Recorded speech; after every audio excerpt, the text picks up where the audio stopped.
বাঙালিদের আর যাই হোক পুজো পার্বণে কিন্তু শেষ নেই। দুর্গা পুজো, লক্ষ্মী পুজো, কালী পুজো, তারপরেই চলে আসে জগদ্ধাত্রী পুজো। সো লাস্ট 2 ইয়ার্স থেকে আমি এখানে আসি। তো এই বছরও আমি চলে গিয়েছিলাম চন্দননগরে ঠাকুর দেখতে পঞ্চমীর দিন। তো চলো স্টার্ট করি ভিডিওটা, তোমাদের সাথে শেয়ার করি সুন্দর সুন্দর মুহূর্তগুলো।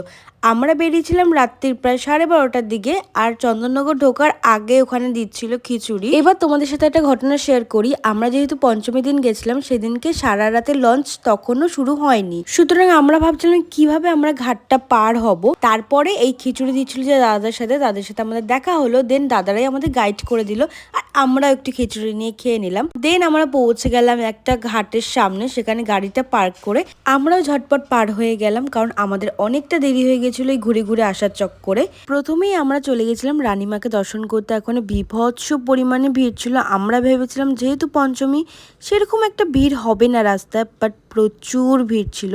তোমরা একটু দর্শন করে নিও রানীমার।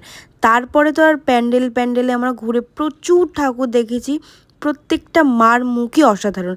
বিশ্বাস করো, আমি দুর্গাপুজোর থেকেও বেশি এক্সাইটেড থাকি এই জগদ্ধাত্রী পুজোর জন্য। আর এই রাস্তায় ভীষণ সুন্দর সুন্দর লাইটিং করেছিল। তখনও পুরোপুরি কমপ্লিট যদিও বা হয়নি, আমরা একটু আধ খাপচাই দেখেছিলাম।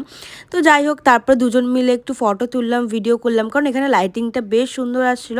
আর আমাকে কেমন লাগছে অবশ্যই কিন্তু কমেন্ট করে জানাতে ভুলো না।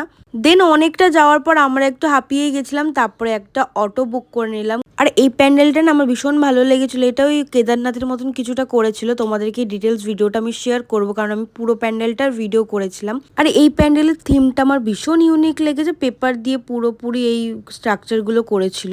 আর জানো তো, এই চন্দননগরের প্রতিটা রাস্তা না ভীষণ আমার ভালো লাগে, জানি না কেন।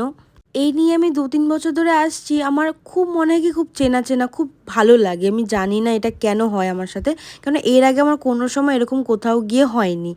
দেন চলে গেছিলাম এই স্বর্গের পুরীতে। সত্যি তাই, এটা স্বর্গই মনে হচ্ছিল আমার, এত সুন্দর ছিল। দেন আমরা বাকি ঠাকুরগুলোও দেখে কমপ্লিট করে এখন বাড়ির উদ্দেশ্যে যাচ্ছিলাম। লাস্ট এখানে একটা ভিডিও করে নিয়েছিলাম। ভিডিওটা কেমন লাগলো অবশ্যই কিন্তু কমেন্ট করে জানিও।